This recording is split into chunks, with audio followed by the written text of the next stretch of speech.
At some point, though, he shifts his eschatological view.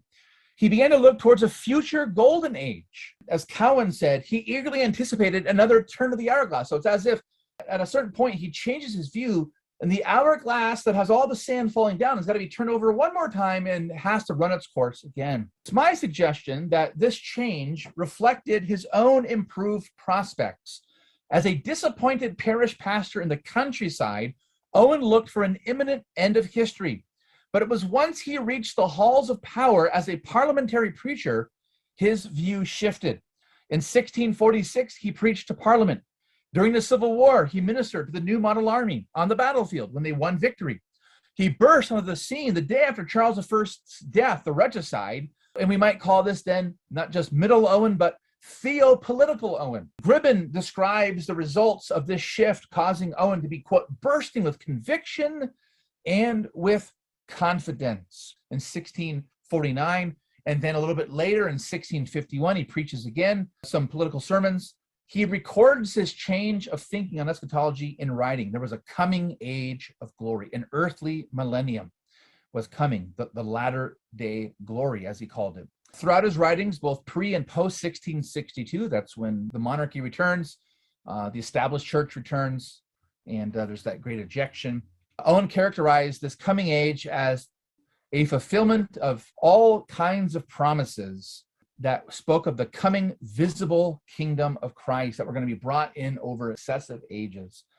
Over those decades, the 1640s, all the way till even the end of his life, Owen speaks of various things that are going to happen that are, on the one hand, beginnings of that age to come, as well as were fulfillments of that age to come, the calling of the Jews, fullness of the Gentiles.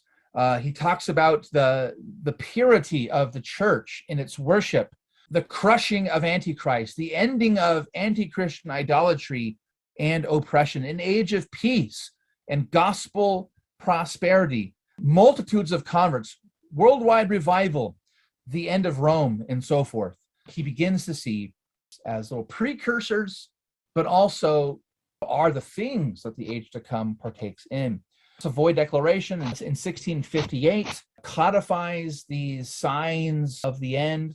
According to his promise, Savoy Declaration says, according to his promise, we expect that in the latter days, Antichrist being destroyed, the Jews called, and the adversaries of the kingdom of his dear son broken, the churches of Christ being enlarged and edified through a free and plentiful communication of light and grace, shall enjoy in this world a more quiet, peaceable, and glorious condition than they have enjoyed. He was saying to Parliament was not just, out of sort of evangelistic zeal to fulfill Matthew 28, because people had to hear about Jesus. No, it was part and parcel with his eschatology. The Jews that have got to be brought in. And there's differences of opinion between the Congregationalists, Owen, for example, and his colleague Thomas Goodwin, on the role of the Jews in terms of whether they come to England first or whether they are converted in their promised land. But Owen does believe that they have to eventually make their way to the promised land before the coming of the Lord Jesus Christ. But all these little signs are things in the background of Owen's call to the Parliament.